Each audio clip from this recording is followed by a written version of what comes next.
Hi, my name is Ray Gooden. I'm the head volleyball coach here at Northern Illinois University. I'm in my 9th season. I've been fortunate enough to have done volleyball for the past 20 plus years of my life. It's been great for me to not only have been a player, but also been a coach to give back to one of the greatest sports around. Well, Ray, thank you for being here today. I must say you are looking quite dapper. This year, your outfits on game day have been commented on by some fans. They've drawn some attention. Some fans are even starting to dress like you. So I just wanted to start off by asking, how much effort do you put into your game day outfits? Katie, thanks. Yeah, you know, I've got the outfits. I've got the sweater vests, and a few of the folks there have been pretty cool to come in and rock the Argyle for a little while. Let's turn to more serious topics then. David Letterman has a top 10 list. Give me the Ray Gooden top 3 list of phrases you would describe this 2010 volleyball season. Wow, I think the 3 that I can think of are awesome, fun, and team-oriented. With this year's team, what would you say defines them? What makes them unique from some of the other NIU teams you've had? Wow, I think it's their ability to interact and to do things together and try to do things well together. I mean, I think our group tries to do its best not to single one person out. I think our group does a really good job of trying to incorporate as many people as possible, if not everyone. So that's why I think it's helped out. Okay. And you've coached now, this is your 9th season here at Northern, but you've assisted at other universities.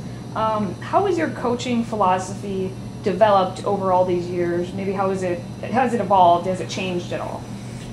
Yeah, it's changed. When I first started off, it was always the bouncy, jump up and down, borderline fiery, kind of crazy, kind of guy. And some people say, well, you're not any different now than you were before.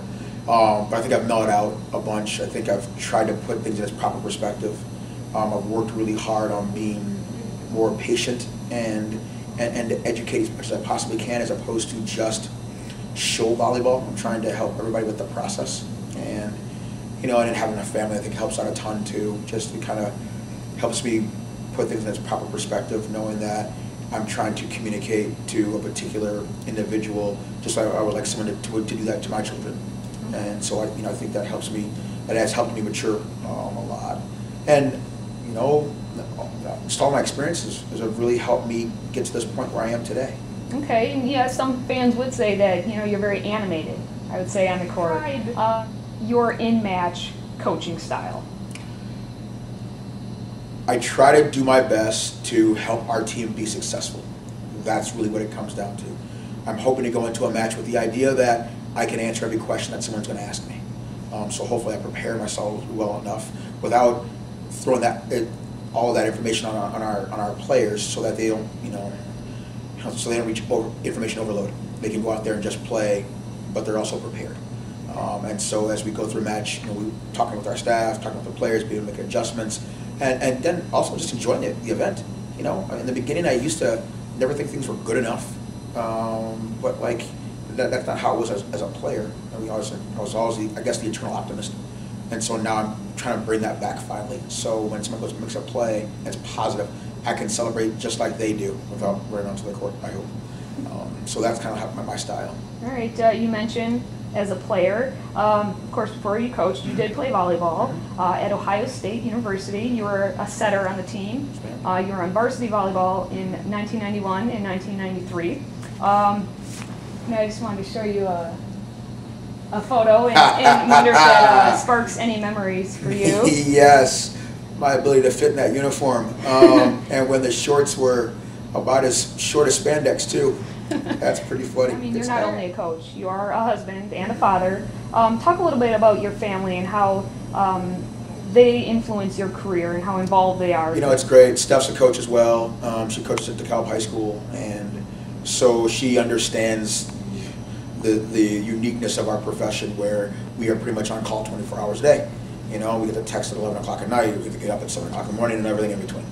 And so she has her, you know, she has her process, what she has to do with her kids, and I have with ours, but they for sure intertwine. We're pretty much each other's assistant coach in a way. And then you throw in Gianna, our 3-year-old, and Donovan, our 19-month-old, and they just love having fun. So that part's really cool. The cool thing for me with that situation is that I guess it makes me normal to our players now. You know, I have a family, you know, so I'm not like the mean guy. There's another role that you've been rumored to fill. Is there any truth that you moonlight as a DJ? Yeah, I could say I cannot confirm or deny, but I do. Music's been a big thing for me.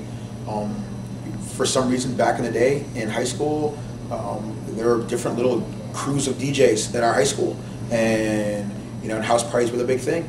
And so it wouldn't be a surprise on a Friday or Saturday night that you go to somebody's house, 50 kids stuffed into a basement, and somebody's playing beats back in their corner, you know, with their DJ equipment or their equipment that, you know, 2 or 3 friends, you know, kind of pitched in together to do it.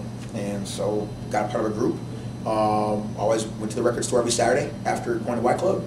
We would pick up vinyl and mess around with it a little bit. And then graduated from high school and sold off, you know, we sold off our portions of it.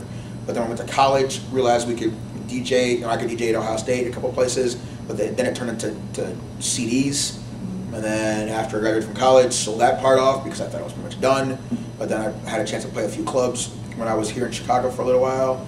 Then I was done again, got married, my wife's like, hey, it's okay. So now I do weddings. But it's a blast. I mean, it's a lot of fun. And yeah, it's kind of random, but it's some people read, some people collect stamps. I play music.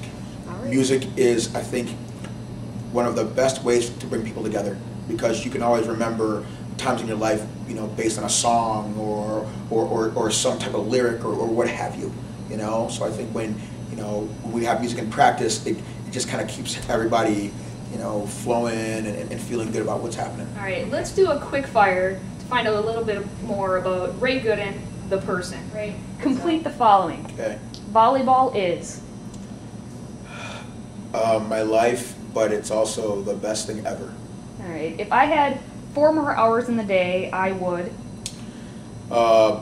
Play with my kids and play music. All right, if I was doing anything else, it would be? Probably working at the Board of Trade in Chicago. All right. My mom would describe me as? Her little Riemann. Yes. All right. How much wood could a woodchuck chuck if a woodchuck could chuck wood? Okay. I have no answer. Thank you, Ray. Appreciate Okay, it. cool.